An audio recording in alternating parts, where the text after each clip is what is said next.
Xamaas oo soo riday diyaarad nooca aan duuliyaha lahayn Skyland drone oo ay lahaayeen ciidanka Yuhuudda.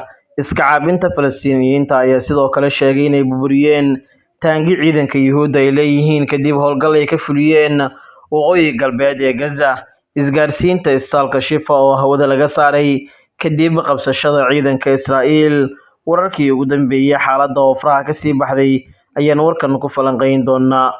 Qodobadaas iyo kuwa kale ayaan ku eegi doonaa warkan, balse marka hore saaxiibayaal u diyaar garooba hordhaca qodobada warka aad daawateen oo dhammaystiran. Aynu ku horeynay Xamaas ayaa soo riday diyaarad nooca aan duuliyaha lahayn Skyland drone oo ay lahaayeen ciidanka Yuhuudda. Ciidamada Xamaas ayaa soo riday diyaaradan duuliyaha lahayn oo dul heehaabaysay gudaha marinka Gaza xilli meelo qaarna duqeymo ka geysanaysay. Diyaaradan waa nooc duuliye aan lahayn oo Israa'iil ay farsamayso. Skyland drone ayaa lagu magacaabaa, waana diyaarad basaas iyo mid duqeyn fulin karta markiiba, taasoo ah nooc ka mid ah diyaaradaha ugu qaalisan ee Israa'iil ay u adeegsatay burburinta marinka Gaza. Diyaaradan oo basaasay xarun Xamaas ay ku leeyihiin gudaha marinka Gaza ayay mar qura ciidamada Xamaas ay toogteen. Lidka diyaaradaha ayaa lagu soo riday diyaaradan, taasoo burburkeeda ay ku soo dhacday qayb ka mid ah marinka Gaza.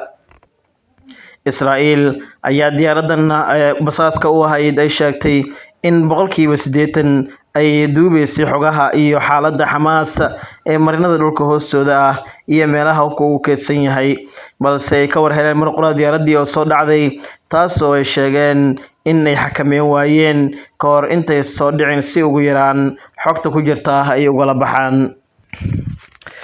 Kooxda Xamaas ayaana hadda u muuqata inay laba jibaarayso taangiyada iyo sidoo kale diyaaradaha Israa'iil beegsiga ay ku hayso ee ay u adeegsanayso hubka noocyadiisa kala duwan.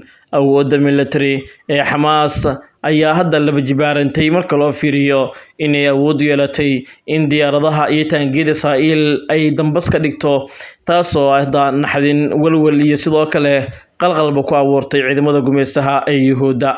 Israa'iil qorshaheeda ugu weyn waxa uu ahaa kala dhantaalidda Xamaas labada bari si ay saameynta iyo sidoo kale khasaaraha ay u kordhiso. In khasaare culus uu ka dhashay markii duqeymahan ay bilaabeen Yuhuudda Gazana ay ka geysanayaan.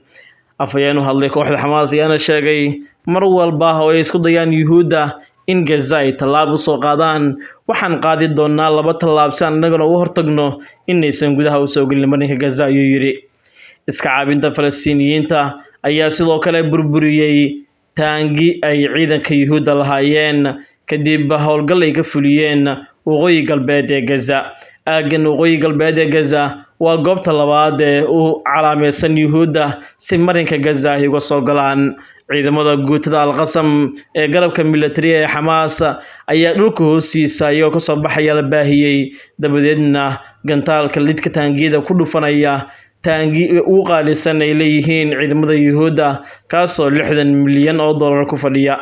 Taangiga ayaa sida xaanshida oo kala dhalaalay, taasoo noqotay in taangiga qoriga loo adeegsaday Yaasiin uu yahay qori awoodiisa aan loodin karin. Xamaasna ay muujiyeen dadaal dheeri ah iyo in ay wadaan iska caabin xooggan.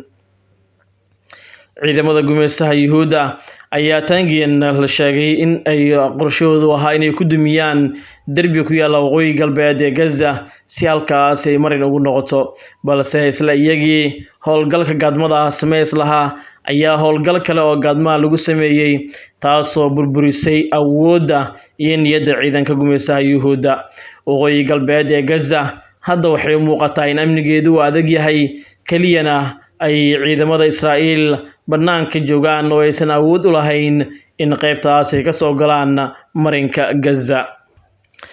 Ciidamada gumeystaha Israa'iil ayaa sidoo kale waxa ay saansaantooda ay u muuqataa kuwa isdhiibi doona marka loo fiiriyo jabka xooggan ee la gaarsiinayo iyo in weerarada dhulka hoose ee ay Xamaas soo qaadayso ay yihiin kuwa aan la loodin karin, taasoo keentay in khasaare culus uu gaaro ciidamada gumeystaha ee Yuhuudda oo dhanka Gazana waqooyi galbeed ay hadda u bureen taangiyadii ugu badnaa iyo baabuurta gaashaaman. dhinaca kale isgaarsiinta isbitaalka Al-Shifa ayaa hawada laga saaray kadib qabsashada ciidamada Israa'iil. Isbitaalkan waxaa gacanta ku dhigay ciidamada gumeysaha ee Yuhuudda, halkaas oo la sheegay in ay gebi ahaan hawada ka saareen isgaarsiintii isbitaalka si aysan xiriir u sameynin dadka gudaha isbitaalka ku dhaqan iyo hay'adaha caalamiga ah oo wada shaqeynayay tan iyo markii dagaalku bilowday. Israa'iil ayaa iyadu bartilmaameedka ugu weyn ka dhigatay Al-Shifa, halkaas oo dhowr jeer oo kala duwan ay sheegeen in Xamaas halkaas ay u ahayd goob aag dagaal ah iyo halka ay ku keensadaan hubkooda iyo rasaasta ugu badan. Waxayna ku eedeeyeen in Xamaas ay sida xarun military oo kale ka dhigatay isbitaalka Al-Shifa, taasoo beenowday kadib markii ciidamada gumeysaha ay gudaha u galeen isbitaalkan ilaa iyo haddana ay soo bandhigin wax muujinaya qalab military oo Xamaas halkaas u yeelay ama muujinaya inay ahayd xarun military oo kooxda Xamaas ay lahaayeen. wararkii ugu dambeeyay xaaladda Gaza ayaa markan faraha ka baxday, waxayna u muuqataa in ciidamada gumeysaha Yuhuudda ay wadaan baaritaanadii ugu dambeeyay oo ay ku xoojinayso xaaladda marinka Gaza. Xamaas ayaa ku eedeysay madaxweynaha Mareykanka Joe Biden inuu mas'uul ka yahay guddoominta ciidamada Israa'iil ay ku hayaan isbitaalka Al-Shifa oo ah isbitaalka ugu weyn ee Gaza. Xamaas ayaa sheegtay in madaxweynaha Mareykanka uu yahay qofka kaliya ee mas'uulka ka ah tallaabadan Israa'iil ay qaaday, sida ay sheegtay wakaaladda wararka ee Reuters. Xamaas waxay ku eedeysay madaxweyne Joe Biden inuu ka dambeeyo qabsashada isbitaalka ee ciidamada Yuhuudda. Xamaas ayaa ku adkaystay in Israa'iil ay fulisay weerarka kadib markii aqalka cad uu oggolaaday sheegashada Mareykanka ee ah in Al-Shifa ay Xamaas u adeegsato arrimo ciidan, taasoo ka dhigan in hadda waxaasoo idil ay fashilmeen, isla markaana aysan hadda ahayn arrin saxa marka loo fiiriyo.